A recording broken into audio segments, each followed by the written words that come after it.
हाँ जी, अस्सलाम वालेकुम जी। सारे दोस्तों का क्या हाल है? उम्मीद करता हूँ ठीक हो ते खैर खैरियत नाल हो ते। मौसम बहुत ही प्यारा है।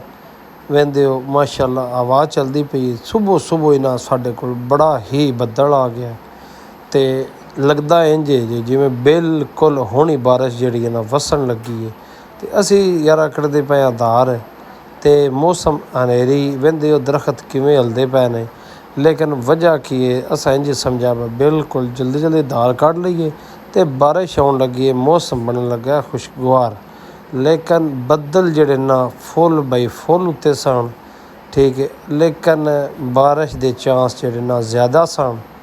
अगों अल्लाह बेहतर जानदा वेखो की बनता है। आ पिंड है साडा ते इस तो बाद जिन्ना यार साढ़े चैनल सबसक्राइब नहीं किया, फॉलो नहीं किया, लाइक नहीं किया, शेयर नहीं किया, वो यार जल्दी जल्दी कर लिया करो क्योंकि तुहाडे नाल साडी एक हौसला अफजाई है। आ साडी बोर्ड है ये पूरे 14 लाख रुपये की है।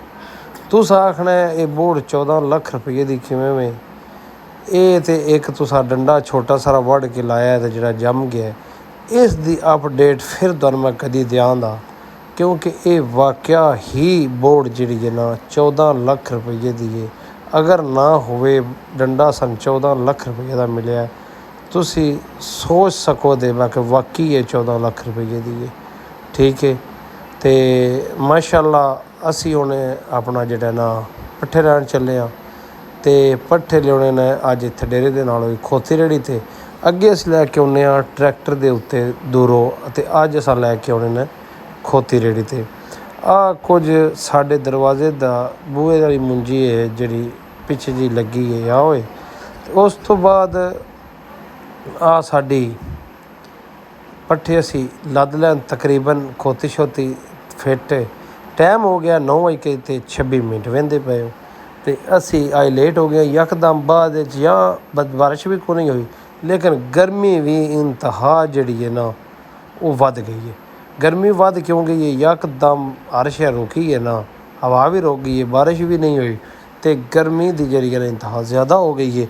उस तो बाद यार असी बदलन लगे अपने ट्रैक्टर का अज मोबलैल तेल असी किहड़ा बदलते हाँ ड्यू 6000। आ ट्रैक्टर का फिल्टर ये भी बदलना है। आ ड्यू 6000 तेल है।